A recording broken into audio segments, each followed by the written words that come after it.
자, 오늘 말씀은 바리새인과 사두개인들의 누룩을 주의하라. 하나님께서 이사야 선지자를 통해서 내 포도원에 대해서 내가 노래하겠다 말씀하시면서 포도원에 대한 노래를 우리에게 남겨주셨어요. 하나님께서 노래하는 겁니다. 근데 아쉽게도 하나님께서 어떤 멜로디로 노래하셨는지 모르고 가사만이 남아있는 거죠.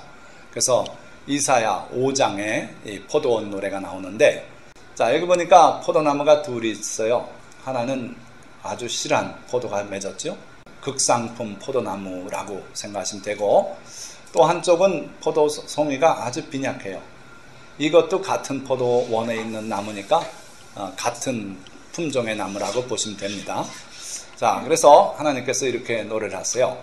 땅을 파서 돌을 제하고 극상품 포도나무를 심었도다. 하나님께서 땅을 파서 돌을 제하고 극히 귀한 품종의 포도나무를 구해서 심었다 이거예요. 그리고 그 중에 망대를 세웠고 또 그 안에 술투를 팠도다. 포도원으로서의 기능은 포도를 농사짓고 그리고 그 포도를 또 포도주까지 만들어서 저장하는, 이게 이제 포도원의 기능이죠. 다 갖췄다 이거예요. 망대도 세웠고 그리고 포도즙들도 짰고 요즘 같은 현대식으로 하면 포도주 저장 동굴도 팠고 막 이렇게 되는 거죠. 자, 그러고서 할 걸 다 하시고 좋은 포도 맺기를 바랐더니 들포도를 맺었도다. 하나님께서 그해 가을에 정말 기대하셨던 거예요. 좋은 포도가 맺혀지고 아주 거기서 나오는 포도즙 또는 포도주가 기가 막힌 상품이 되고 이러길 바랐어요. 그런데 들포도를 맺었도다 그랬어요. 얼마나 안타까운 일 아닙니까? 있는 노력을 다 하셨어요. 그런데 결과는 들포도가 맺혔다 이거예요. 예루살렘 주민과 유다 사람들아, 구하노니 이제 나와 내 포도원 사이에서 사리를 판단하라. 내가 내 포도원을 위하여 행한 것 외에 무엇을 더할 것이 있으랴. 내가 좋은 포도 맺기를 기다렸거늘 들포도를 맺으면 어찌 됨인고.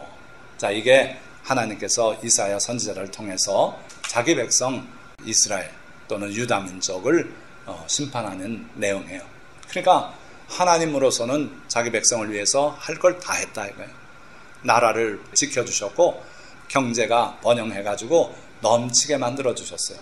그리고 그 나라가 진정으로 하나님이 바라는 아름다운 나라가 되기를 바라졌는데 뜻밖의 들포도나 맺고 말았다 이거예요. 그러니 너희들 판단해봐라. 내가 뭘 더 했어야 아름다운 포도를 맺었겠냐.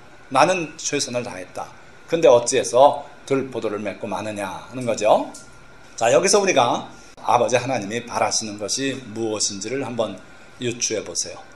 하나님은 자기 백성에게 또는 예수 그리스도께서는 교회 성도들에게 무엇을 바라고 계실까? 이 좋은 포도가 과연 뭔가 하는 거예요. 자기 백성이 선행을 하고 자비를 베풀고 그리고 의롭게 살고 그들의 삶의 모습이 정말 이웃 나라들이 볼 때 야, 저 나라는 대단하다. 어떻게 저렇게 정의롭고 또 저렇게 사람들이 다 친절하고 그런가 하고서 놀랄 정도의 그런 모습을 하나님은 기대하셨다 이거예요. 그런데 결론은 들포도를 말았다. 거기에 대해서 하나님이 어떻게 대처하시겠습니까? 에이, 실패했다 그러고 뒤돌아가고 마실까요? 그게 아니고 이 나라를 깨뜨려서라도 하나님이 다시 세워요. 다시 시작하는 거예요. 나무를 베버리고 그루터기에서 나오는 순을 가지고 새롭게 시작하시는 그런 역사를 하시는 분이 하나님이시다 이거예요. 자, 그래서 우리도 교회에 대해서 또는 우리 삶에 대해서 하나님이 기대하시고 바라시는 것은 정의롭고 바른 삶을 살라는 거예요. 그런데 지금 백성들이 그렇게 못했다는 거죠. 자, 여러분들 하나님의 뜻하는 바가 있을 때, 하나님의 섭리가 있을 때 그 하나님의 섭리대로 모든 것이 되는 게 원칙이에요. 그렇죠? 하나님이 천지 창조할 때 빛이 있으라 하시니까 빛이 있었고 다 하나님의 말씀대로 하나님의 뜻대로 다 됐어요. 그런데 창세기부터 우리가 성경을 쭉 읽다 보면 하나님의 뜻대로 안 되는 게 있어요. 뭘까요? 바로 사람이에요. 인간만은 하나님의 뜻하신 대로 안 돌아가더라 이거예요. 그래서 선악과 먹지 말라 그랬는데 따먹지요. 하나님께서 또 계명을 주셨는데 다 어기지요. 이런 식으로 사람만이 하나님의 뜻대로 안 돌아가는 존재더라 하는 거예요. 왜 그럴까요, 여러분들? 하나님께서 아담과 하와로부터 우리 모든 인류에게 주신 게 있어요. 가장 큰 복이라고 할 수 있는 거 뭐냐면 자유의지예요. 선악과를 따먹지 말라고 말씀하셨지만 그 말씀을 마음에 새기고 안 따먹을지, 아니면 하나님의 말씀을 무시하고 선악과를 따먹을지, 그거는 결국 자기의 자유의지로 결정을 해요. 하나님께서 많은 계명을 주셨지만 그 계명대로 살지 아니면은 자기 마음대로 살지, 이게 자유의지로 결정이 돼요. 그래서 인간이 자유의지를 가지고 있기 때문에 하나님의 뜻대로 돌아가지 않더라는 거예요. 자, 또 하나님이 이렇게 노래하신 적도 있어요. 여호와께서 말씀하시되 유다 자손이 나의 눈앞에 악을 행하여 내 이름으로 일컬음을 받는 집에 그들의 가증한 것을 두어 집을 더럽혔으며, 하나님의 성전을 더럽혔어요. 하나님의 이름으로 칭함받는 그 하나님의 성전에 우상을 세웠어요. 말이 됩니까? 교회 안에다 저 입구에다 불상을 하나 세운다든지, 요즘 카톨릭 교회는 마리아상 세워놓잖아요. 12사도상을 여기 가득 채웁니다. 그리고 그 앞에 가서 엎드려서 그들에게 기도해요. 내 기도를 좀 전해 주십시오. 이게 카톨릭 신앙이에요. 그러니까 하나님의 집에 우상을 놓은 거나 성당 안에 우상을 놓는 거나 다를 바 없어요. 그런데 그런 일을 한단 말이에요. 하나님은 그걸 매우 가증스럽게 여깁니다. 그래서 하나님께서 이걸 보시고 그들이 내 이름으로 일컬음을 받는 내 집을 더럽혔고, 흰놈의 아들 골짜기, 이건 예루살렘 바깥 골짜기예요. 그 골짜기에 도벳 사당을 건축하고 그들의 자녀들을 불에 살랐나니, 그 이방 종교를 본받아 가지고 그 산당을 짓고 거기서 자기 자식들을 불살르고 그런 짓들을 했어요. 그래서 하나님께서 뭐라 그러셨어요? 내가 명령하지 아니하였고 내 마음에 생각하지도 아니한 일이니라. 미처 예상도 못한 일이었다는 거예요. 전혀 하나님은 그런 일을 인간들이 할 거라고는 생각 못했어요. 특별히 자기 백성이 그런 일을 할 거라고는 예측도 못했는데 그들이 그런 일을 했더라는 거예요. 이것처럼 우리 인간은 자유의지가 있어서 하나님의 뜻을 깔아뭉개고 자기 고집대로 그렇게 나가는 일이 참 많아요. 노아 때도 하나님께서 후회하셨어요. 인간 지으신 것. 왜? 어떻게 저렇게 어려서부터 악할 수가 있을까? 그리고 하나님이 탄식하시고 노아 홍수로 인간을 멸하셨단 말이에요. 노아의 가족 빼고는.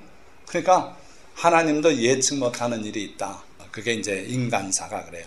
인간의 자유의지 때문에 하나님도 이렇게 탄식할 때가 있더라 하는 거죠.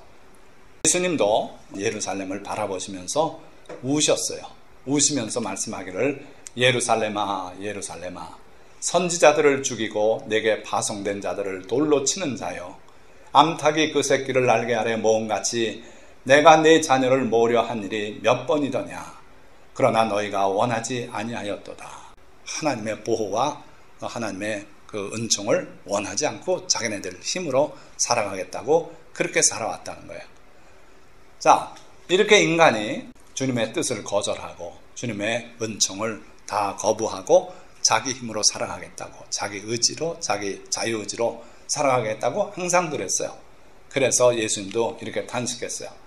자, 또 하나만 더 말씀드릴 거는 교회의 모습인데, 예수님께서 교회, 천국은 하시면서 비유로 말씀한 내용이 몇 가지 있죠. 그 중에 하나가 곡식과 가라지가 함께 자라는 그 밭이 교회라는 거예요. 자, 이건 뭘 의미해요? 교회 안에 함께 있어서는 안 되는 그런 곡식과 가라지가 실제로는 같이 있다는 거예요. 함께 자라고 있다는 거예요. 그게 뭘 말하냐면 거짓된 교리들, 그런 거예요. 그래서 용납할 수 없는 가라지가 교회에서 자라고 있는데, 조금 전에 말씀드린 것처럼 우상이 교회 안에 세워졌어요. 이건 정말 하나님이 꿈도 못 꾼 그런 얘기예요. 어떻게 하나님을 예배하는 처소 안에 죽은 사람의 시신을 들여다 보이게 놓고 그 베드로 성당 안에 있잖아요. 그리고 그 밑에 지하에는 100구가 넘는 그런 유골들이 있어요. 또 어떤 성당은요 3만 4만 명의 유골 가지고 장식을 했어요. 또 우상을 그렇게 많이 세웠지요. 거기다 마리아를 숭배해요. 마리아가 신의 어머니라 그러고 승천했대요.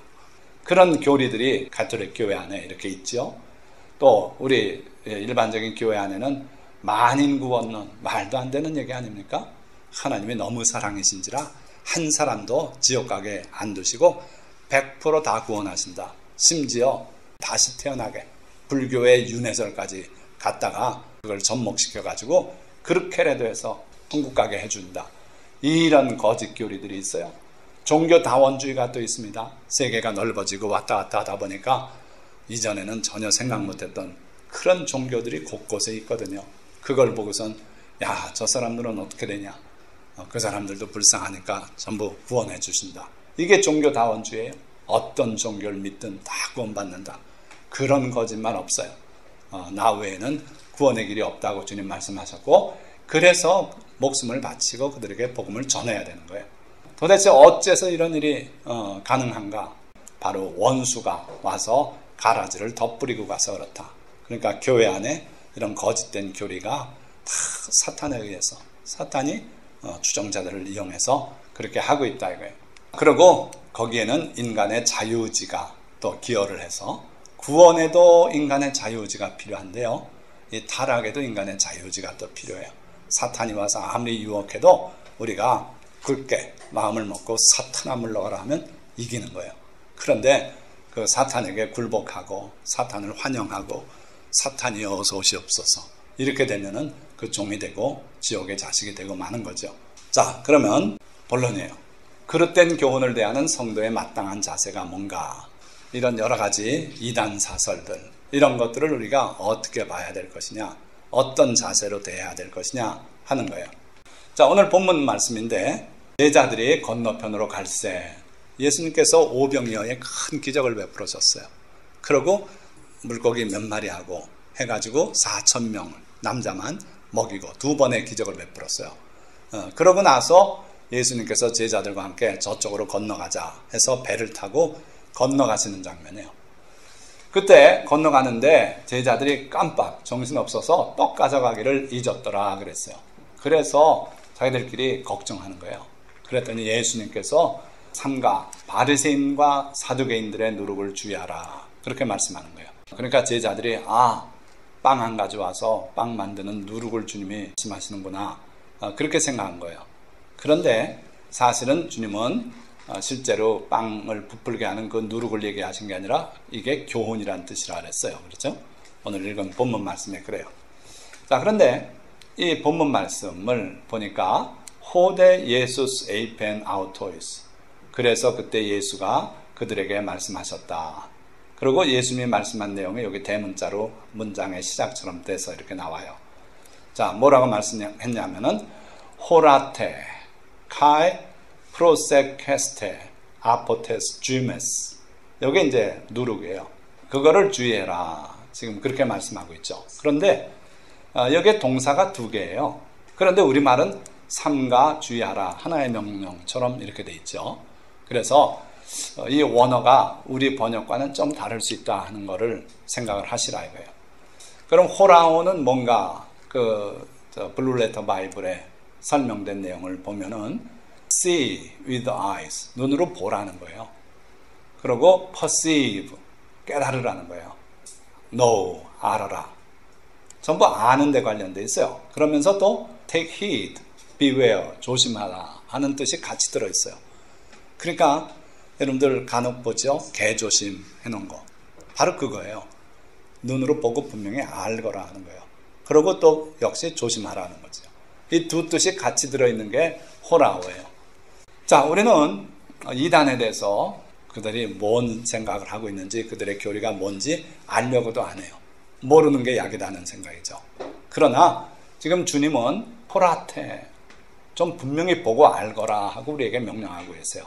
뭐를요? 바리새인과 사두개인들의 그 교훈들, 잘못된 교리, 그걸 너희가 분명히 뭐가 잘못되고 어떻게 됐는지 알아라는 거예요.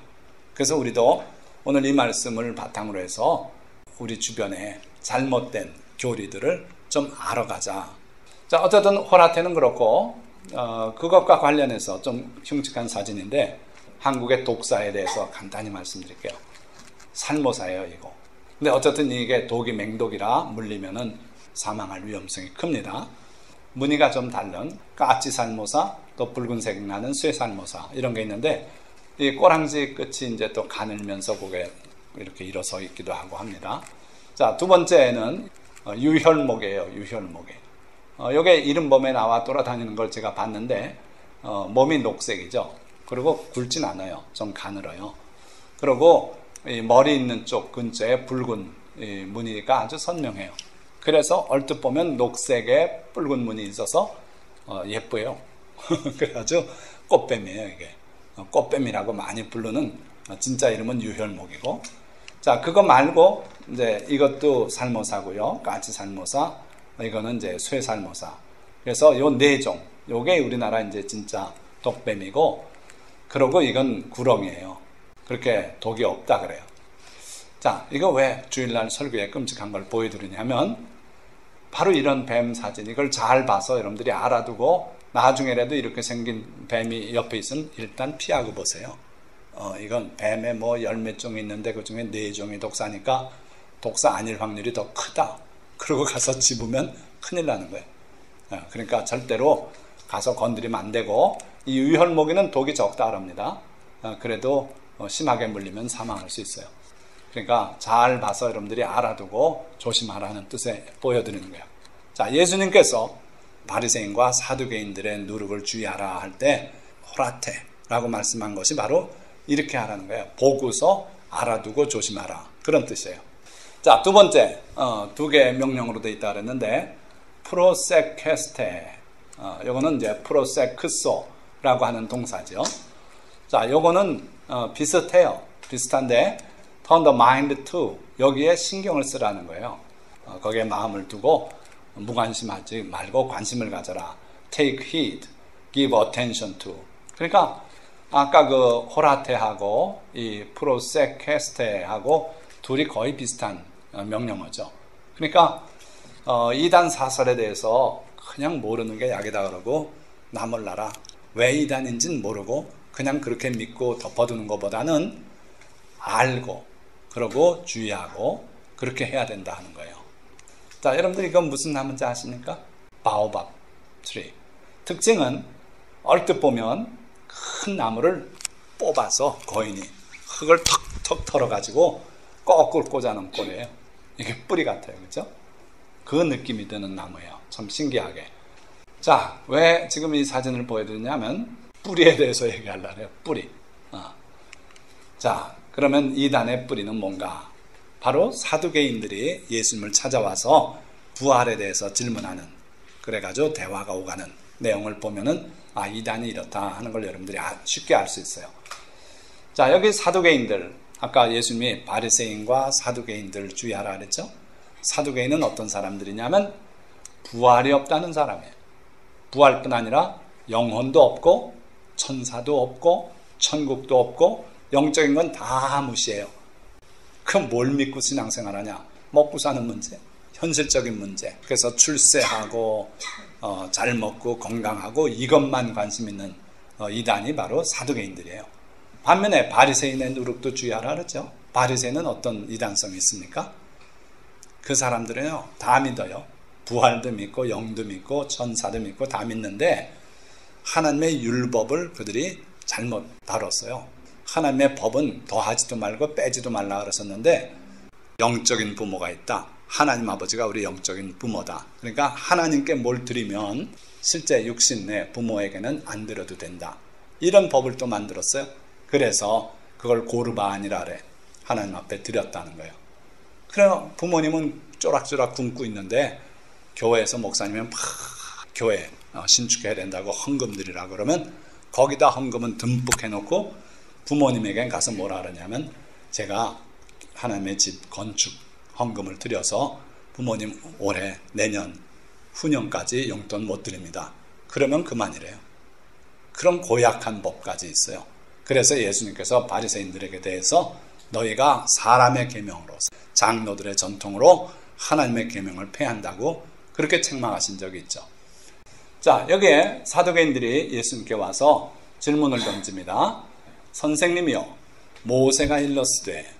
자, 이단이 우리에게 다가올 때 뭘 가져오는지 아십니까? 성경 들고 와요. 성경 들고 와서 성경을 펼쳐가면서 성경에 이랬지 않았냐 그러면서 그리스도인들을 미혹하는 거예요. 자, 여기 나와 있잖아요. 이 사두개인들이 예수님께 와서 도전할 때 모세가 일렀을 때, 즉 신명기 28장 13절에는 뭐 이런 식으로 아주 구체적으로 말씀을 들고 와서 도전한다 이거예요. 그러면서 무슨 얘기를 했냐면 모세가 말하기를 어떤 사람이 자식이 없이 죽으면 그 아내를 동생에게, 남자 동생에게 물려줘서 부인 되게 하고 거기서 자식이 태어나면 먼저 죽은 형의 호적에 입적하게 하고 그렇게 하라고 하나님이 계명을 주셨어요. 우리에게 7 형제가 있었습니다. 형이 자식 없이 죽고 아내가 둘째에게 갔는데 둘째도 자식을 못 낳고 죽고 또 셋째로 가고 7째까지 다 내려갔는데 결국 자식도 못 낳고 여인도 죽었습니다. 자, 그러니 부활이 있다고 자꾸 말하는데 부활하는 날에 이 여인은 누구 아내가 됩니까? 이렇게 도전적으로 질문한 거예요. 그때 예수님께서 이르시되 너희가 성경도 하나님의 능력도 알지 못하는 거로 오해하였도다. 자, 너희가 지금 이 질문을 하는 이유는 간단하다. 네가 성경을 들고 나와서 그걸 근거로 질문하지만 너희는 성경을 오해했다. 또 하나님의 능력도 알지 못하고 있다. 이단이 되는 2가지 이유를 주님이 설명해요. 첫째는 뭐라고요? 성경을 모른다는 거예요. 그러니까 성경을 거기서 이단 교회에서 가르쳐서 몇 구절 요 절만 외우고 있어요. 그래가지고 와서 도전하는데 실제로 성경 전체의 흐름은 그 내용이 아니에요. 그런데 이들은 성경을 가지고 그렇게 성경을 알지도 못하면서 그걸 가지고 얘기한다. 또 하나는 하나님의 능력을 그들은 알지 못해요. 믿지도 않아요. 그냥 눈앞에 있는 것만 믿는 것뿐. 자, 부활에 대해서 예수님은 뭐라 그러셨냐면 부활 때는 장가도 아니 가고 시집도 아니 가고 하늘에 있는 천사들과 같으니라. 이게 예수님의 가르침이에요. 그러니까 사두개인들은 진짜 성경을 몰랐죠. 그리고 하나님의 뜻도 모르는 그런 상황이었어요. 자, 그러니까 우리가 이단에 대해서 무조건 나 몰라라 할 게 아니라 자세히 알아야 된다는 것이고 이단은 성경을 가지고 우리에게 접근해 오는데 실제로는 성경을 모르고 그 성경 가지고 도전해 오는 그런 존재다 하는 거예요. 자, 그럼 세 번째로 켈빈주의와 알미니안주의에 대해서 말씀을 드리려고 해요. 자, 이분이 존 칼빈, 자, 그리고 이분이 알미니우스예요. 자, 이 두 분 사이에 제가 철도 사진을 하나 끼워놨는데 이 두 분의 신학은 전혀 일치할 수가 없어요. 기차의 양쪽 이 궤도가 계속 나란히 평행하게 가죠. 그렇죠? 이게 어떻게 만나는 적이 있습니까? 없어요. 역에 가서 말하자면 기차가 저리 가고 이리 가고 할 땐 그 철로가 만나는 것 같지만 실제로 기차 두 바퀴는 다른 철로를 계속 디디고 그러고 가는 거죠. 그것처럼 이 칼빈주의와 알미니안주의가 대립을 하고 있는데 내용이 어떤 건가를 소개해 드리려고 해요. 자, 우선 칼빈주의는 존 칼빈의 신학이고 이분이 살아있을 때 칼빈주의라는 말을 쓰진 않았어요. 이분이 죽고 나니까 그 신학을 정리해서 그 제자들이 이걸 핵심적인 5개 요강을 찾아내고 해서 그게 이제 칼빈의 5대 강령이 되고 이렇게 된 거죠. 칼빈의 신학의 핵심이 바로 튤립이라고 보통 부르는 그러한 교리예요. 그 내용부터 소개해드리면 하나님께서 창세 전에 요놈은 지옥, 요건 천국 이렇게 예정하셨다는 거예요. 그리고 제한적 속죄, 인간이 타락하면 내가 메시아를 보내서 십자가에 못 박혀 죽게 할 텐데 그 속죄는 천국 가기로 작정된 사람만을 위해서 죽는 거예요. 그 다음에 성도의 견인, 한번 믿게 되면은 영원히 타락하지 못한다. 하나님께서 그렇게 만들어 놓으셨다는 거예요. 그런 교리가 바로 튤립이라고 하는 교리예요. 자, 이 켈빈의 신학은 개혁교회 신학으로 자리 잡았고 그 무슨 얘기냐? 우린 말씀사랑교회인데 이건 개교회의 이름일 뿐이고 큰 그룹의 명칭이 있을 거 아니에요? 그래서 캐톨릭은 구교죠. 거기서 종교개혁해서 떨어져 나온 개신교를 개혁교회라 그랬어요. 그 개혁교회의 신학이 뭐냐? 믿는 틀이 바로 켈빈주의예요. 자, 그런데 그게 결국은 장로교의 신학이 됐어요. 우리 대한민국은 어떠냐? 우리 대한민국은 미국에서 선교사들이 와서 복음을 전해줬죠. 근데 장로교 선교사도 왔고 감리교 선교사도 왔고 침례교 선교사도 왔는데 장로교가 득세를 했어요. 그래서 대한민국은 현재 기독교인의 60%가 장로교인입니다. 그래서 우리나라 교회들의 신학이 주로 켈비니즘이에요. 그냥 자연스럽게 그렇게 됐어요. 그러니까 하나님이 구원받도록 예정하셨다. 참 나 같은 죄인을 하나님께서 창세전에 미리 하시고 예정하시고 예수님을 통해 구원해 주셨으니 얼마나 감사한가. 눈물 흘리고 찬양하고 좋습니다. 그런데 문제는 여기 있지 않은 저 밖에 있는 사람들이에요. 하나님께서 지옥 가라고 정해놓은 거예요. 그럼 그분 입장에서는 얼마나 억울하고 그렇겠어요. 그렇죠? 이게 장로교 신학이에요. 따라서 지옥 가게 된 사람은 아예 하나님이 지옥 가게 해놓으셨기 때문에 내가 가서 발을 붙들고 아무리 전도하고 같이 자고 먹고 하면서 해도 안 믿는다는 거예요. 하나님이 믿도록 정해놓은 사람이면 깨달음을 얻어서 믿게 된다는 거예요. 그러니까 자꾸 전도하고 귀찮게 하지 마라. 내버려두면 믿을 사람은 다 믿는다.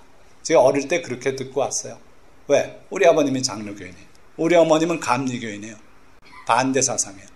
누구든지 문을 열면 예수님이 들어와 먹겠다고 하셨는데 누구든지 그걸 보고 자라와서 이걸 저는 분명히 알아요. 이 장로교는 뭐가 핵심이고 감리교가 뭐가 핵심인지. 자, 그래서 어쨌든 칼빈주의, 칼빈이 정립한 신학이다. 자, 알미니안주의가 그 반대쪽에 있는데 알미니안주의는 알미니우스가 만든 신학이죠. 자, 제가 오늘 신학이라는 용어를 자꾸 쓰는데 신학이 매우 중요합니다. 왠지 아세요? 성경을 믿으면 되잖아요. 우리는 그렇죠? 침례교가 그런 사상이 강합니다. 그런데 솔직히 말해서 이단도 똑같은 성경 들고 와서 이단으로 가재요. 그러면서 뭐 읽어주고 이러잖아요. 자, 뭐가 다른 거예요? 성경이 다른 게 아니라 성경을 읽는 틀이 달라요. 신학이라는 게 그런 겁니다. 선글라스와도 비슷해요. 색안경. 그래서 그걸 끼고 보면 빨갛게 보여요. 그렇게 해서 우리의 보는 틀을 정해버려요. 똑같은 걸 보는데도 켈비니즘의 그 신학을 가지고 보면은 모든 게 그렇게 보여요. 또 알미니우스의 신학을 가지고 보면 다 그렇게 보여요. 그래서 신학이라는 게 무서워요. 자, 이 알미니우스는 네덜란드의 신학자예요. 칼빈이 돌아가실 때 이분이 어렸어요. 4살이에요. 칼빈 사후에 신학자가 됐는데 하나님은 우리의 아버지 같은 분인데 어떻게 자기 자식 같은 인간을 넌 지옥 가라 정해놓고 그러고 너는 천국 가라고 이렇게 예정할 수 있느냐. 그래서 칼빈의 예정론에 반론을 제기하고 그런 서적을 내고 글을 쓰고 그랬어요. 그래가지고 이 네덜란드 더치, 그 더치의 리만스트런트, 이게 바로 항거주의자들 그런 뜻인데, 그러니까 예정론에 반발하고 있는 사람들을 리만스트런트라고 이렇게 이름을 불렀어요. 자, 이 사람들의 신학의 바탕을 이뤘어요. 알미니우스가. 그리고 알미니우스는 1609년에 생을 마감했는데 그 제자들이 알미니우스의 신학 사상을 정리해서 5개 항을 정해가지고 발표를 했어요. 이게 이제 문제가 됩니다. 그걸 발표하고 나서 자꾸 시비가 들어오니까 국회에 요청을 했어요. 종교회의를 열어주십시오. 그래가지고 결국 국제 종교회의가 열리는데 18년에 열려요. 자, 그래가지고 이게 종교회의 실제로 일어나고 있는 장면을 그림으로 그린 거고, 요 가운데 테이블에 앉은 사람들이 알미니우스주의자들이에요. 그리고 이 주변은 전부 켈빈주의자들이에요. 그러니까 켈빈주의가 먼저 탄생을 했고 그게 주류를 이뤘는데 지금 알미니우스주의가 태동하고 있는 그런 상황 속에 종교회의가 열린 거예요. 자, 아까 말씀드린 것처럼 영국이 여기 있고 여기 프랑스가 있고 여기 네덜란드예요. 독일이고, 그러니까 네덜란드는 독일과 프랑스와 영국 사이에 낀 나라죠. 독일은 루터란 교회, 루터 교회가 됐고, 그리고 프랑스는 종교개혁에 거부해서 구교로 남았고, 그리고 스위스가 이게 이제 칼빈이 여기서 활동하면서 제네바, 그래서 이게 장로교를 이루고, 그리고 영국이 바로 여기 네덜란드의 알미니스주의의 영향을 받아서 이게 감리교가 돼요. 자, 제 아버님은 장로교, 어머님은 감리교인이라고 그랬죠. 아버님은 칼빈주의자고 어머니는 알미니스주의예요. 그러니까 교단 이름은 감리교지만 그 신학은 알미니우스 신학이에요. 그렇게 되어 있는 거예요. 자, 종교회의가 열렸는데 국제종교회의고 그 여러 나라에서 대표들이 와가지고 이렇게 토론을 벌이고 무려 6개월에 걸쳐서 1618년 11월 13일부터 6개월, 약간 더 돼요. 그래서 154회 회합을 열고 그래가지고 결론을 냈어요. 뭐라고 냈냐면 알미니우스주의는 이단이다 해가지고 완전 참패를 했고, 알미니우스주의가. 그리고 그 알미니우스주의를 믿고 있는 목사님들, 그분들을 일체 그 교회, 당시에는 교회가 다 국가교회입니다. 우리처럼 마음대로 교회 세우고 그렇지 않았어요, 그때. 그래서 국가교회의 설교 일체 금지. 그리고 그 사람들이 우린 설교는 그래도 해야 된다. 국가교회에서는 안 하지만 우리 설교를 듣고 싶어하는 사람들에겐 시장에서도 하고 하겠다. 그랬더니 안 돼 하고서 추방했어요. 그래가지고 끝난 것 같아 보였어요.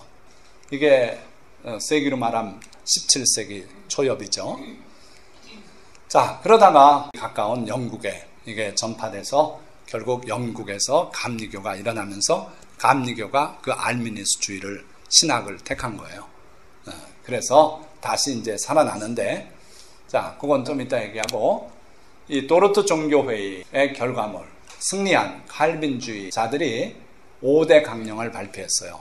이게 이제 그 당시 발표문이고, 그 내용은 간단하게 이래요. 그러니까 전적 타락, 인간이 전적 타락을 했다는 것이고, 그리고 무조건적인 예정, 그리고 제한적인 구속, 그 다음에 저항할 수 없는 은혜, 그리고 성도들의 견인, 이렇게 해서 5가지 사항이에요. 그러면 아까 말한 거죠. 알미니스의 사상이 영국으로 건너가서 이 웨슬리라고 하는 분에게 받아들여졌어요.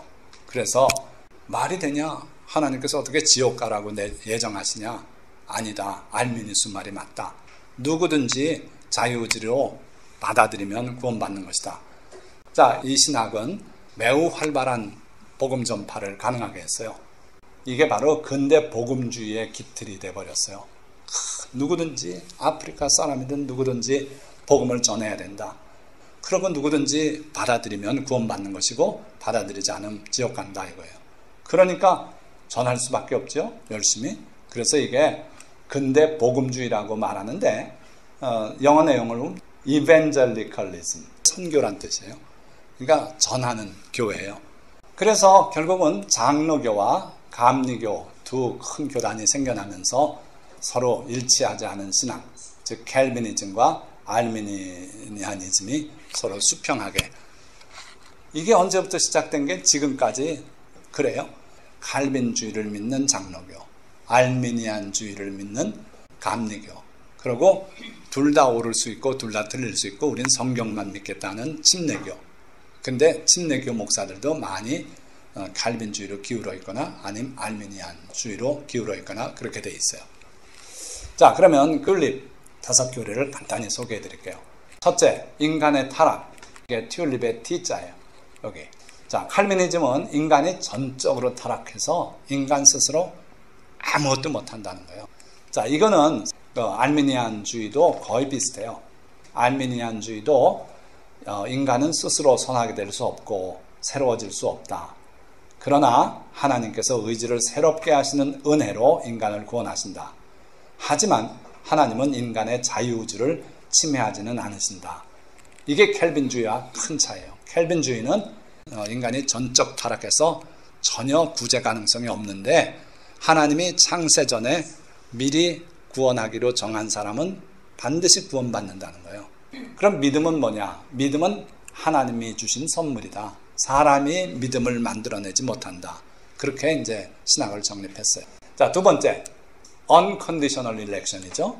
사람의 어떠함이나 행위에 관계없이 창세 전에 작정하신 바꿀 수 없는 예정에 따라 사람이 뭐 회개하고 금식하고 그런다고 구원 못 받을 사람 받게 해주는 거 없다 이거예요.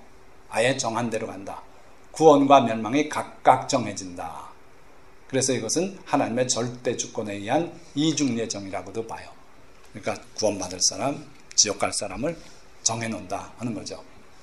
자, 알미니안주의는 뭐라고 말하냐면 조건적 선택이다. 그런 게 아니다. 무조건 하나님이 천국 가라고 정하고 지옥 가라고 정하는 게 아니고 하나님의 예지하신 바에 따라 사람의 믿음 여부를 조건으로 한 선택에 의하여 인간을 구원하시기로 창선에 작정하셨다. 좀 복잡한 얘기입니다. 신학이 다 그래요. 하나님의 예지 능력에 따라서 정하셨대요. 구원을 어떻게 주기로? 믿음 여부에 따라서 구원받고 안 받게 이 원리를 정하셨다는 거예요. 그러니까 하나님이 정하신 거는 요 사람 천국 요 사람 지옥이 아니라 구원받는 방법을 정하셨어요. 믿는 자는 구원받고 믿지 않는 자는 지옥 가게 그렇게 하셨다는 거예요. 자, 그 다음에 세 번째 limited atonement인데 캘빈주의로는 예수님께서 돌아가셨는데 그 예수님의 죽음이 누굴 위한 것이냐? 성경은 누구든지 예수님을 믿으면 옆에 강도도 예수님 고백하면 네가 오늘 나와 함께 낙원에 있겠다. 그러지 않았어요? 자, 그런데 칼빈은 모든 사람을 위해 돌아가신 것이 아니라 절대적인 예정에 의해 선택된 사람들만의 속죄를 위한 것이다. 자, 알미니아는 뭐라고 말하냐면 아니다. 모든 인류를 하나도 빼지 않고 그 사람들을 위해서 피를 흘리셨다. 그런데 왜 누군 천국 가고 누군 지옥 가냐? 간단하다.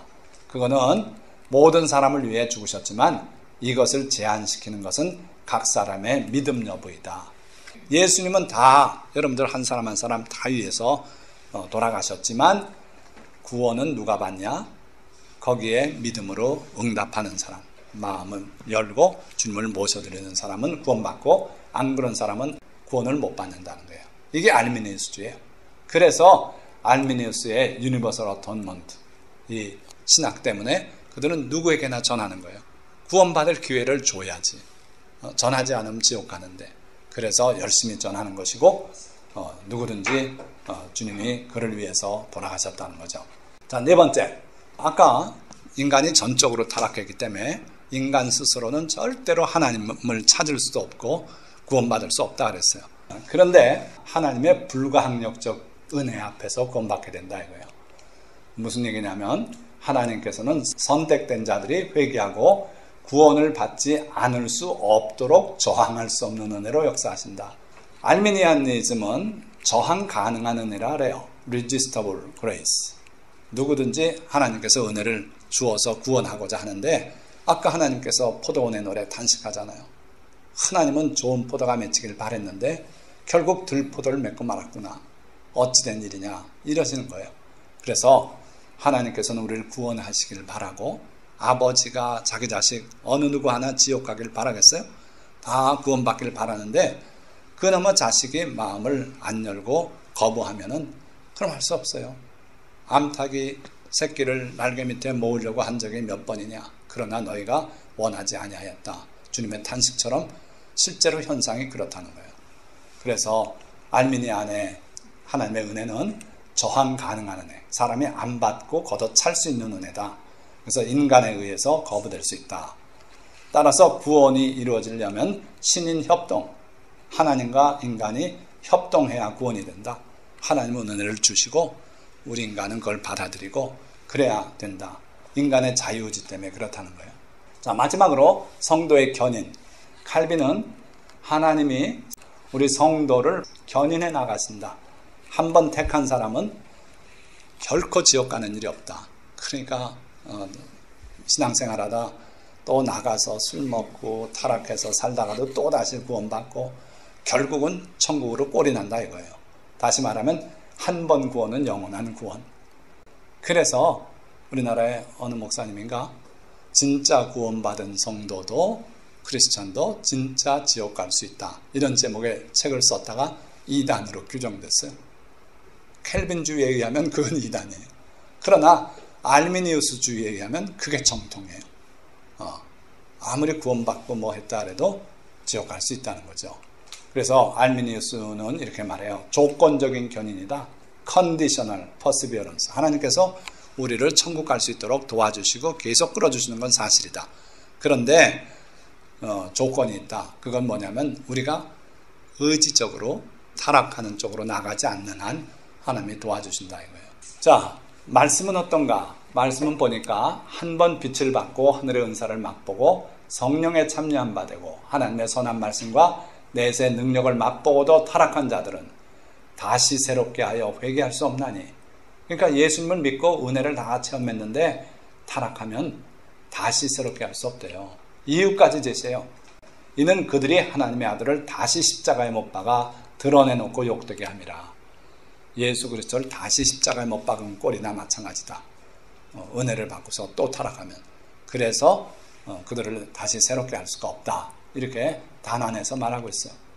그래서 성경의 말씀을 근거로 하면 구원받은 사람도 타락할 수 있다. 그래서 우리가 늘 깨어서 기도하고 말씀 중심으로 살아가야 한다 이거죠. 물론 켈비니즘도요. 그 조항마다 성경을 근거로 성경절을 많이 나열해요. 그러니까 그 말씀 찾아보면 그러게 켈빈주의가 맞네. 이렇게 돼버리는 거예요. 그래서 우리가 어떤 신학적인 틀을 가지고 성경을 보느냐가 중요한 거예요. 자, 마지막 나가며 간단해요. 스펄전 목사님에게 하나를 드리고 말씀을 마치려고 해요. 스펄전 목사님은 영국의 목사님인데 아주 유명한 설교문이 많아요. 이분이 24살 때 그땐 뭐라 그랬냐면 나는 알미니우스가 믿는 하나님 난 안 믿는다. 난 그런 하나님 섬기지 않는다 하면서 이 알미니우스주의를 매우 거부감을 가지고 그렇게 표현했어요. 47이 돼서 뭐라 그랬냐면 나는 알미니우스주의적 칼빈주의자다 또는 칼빈주의적 알미니우스주의자라 불려왔다. 헷갈리죠? 그러니까 이분이 칼빈주의자인데 남들이 볼 때 설교를 내용을 보니까 저 사람 저거 칼빈주의자인데 왜 알미니우스주의적인 얘기를 많이 하나 이런 비방들을 하더라는 거예요. 또 저 사람 보니까 실제로 알미니우스주의자네. 그런데 왜 자기가 칼빈주의자처럼 그러지? 이런 비방도 들었다 이거예요. 그러나 나는 내 성경과 가까이 할 수만 있다면 만족한다.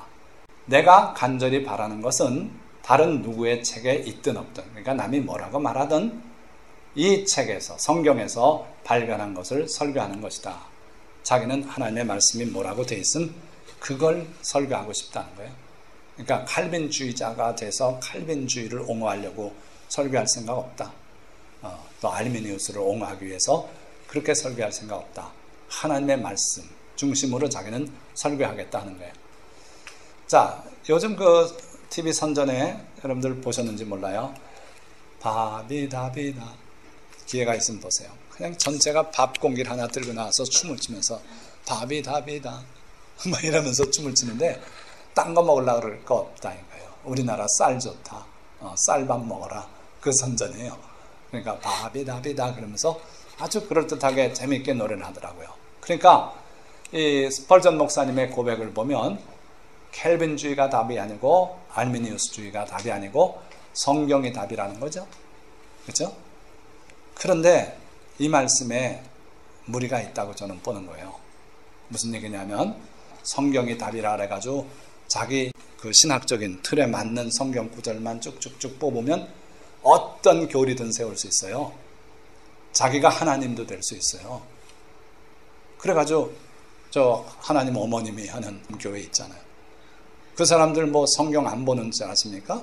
성경 열심히 보고 하나님의 계명이 안식일이지 주일이냐 하면서 안식일 지키면서 그러면서 지가 어머니 하나님이래요. 그런데 이 성경 여기 요한계시록까지 모든 말씀이 1.1핵도 오류가 없는 하나님의 말씀이라고 그렇게 털을 잡아놓고 신학을 하니까 제가끔 이걸 이용해서 여기서 자기의 마음에 드는 구절 찾아가지고 그렇게 신학을 만드는 거예요. 누구는 성령 받으면 방언을 해야 된다고 말하고 누구는 그건 지나간 거라고 말하고 제가끔 달라요. 그래서 기독교 안에 혼란이 있는 거예요. 그래서 우리가 이 혼란을 정리하려면 하나님의 말씀, 예수님의 말씀 중심으로 돌아가야겠다 하는 거죠. 자, 사도 요한이 우리에게 아주 귀한 말씀을 했어요. 예수님께서 마지막 잡히시던 날 밤에 보혜사 성령을 내가 보내주마. 그는 진리의 영이다. 그가 너희를 모든 진리 가운데로 인도하실 것이다. 그렇게 설교하셨어요. 그 말씀 그대로 사도 요한이 이런 말씀했어요. 너희를 미혹하는 자들에 관하여 내가 이것을 너희에게 썼노라. 자꾸 이단들이 와서 미혹할 거라 이거예요. 그래서 이걸 썼는데 너희는 주께 받은 바 기름 부음이 너희 안에 거하나니 아무도 너희를 가르칠 필요가 없고 오직 그의 기름 부음이 모든 것을 너희에게 가르치며 또 참되고 거짓이 없으니 너희를 가르치신 그대로 주 안에 거하라. 성령께서, 보혜사 성령께서 우리를 진리 가운데로 인도하고 가르치신다는 거예요.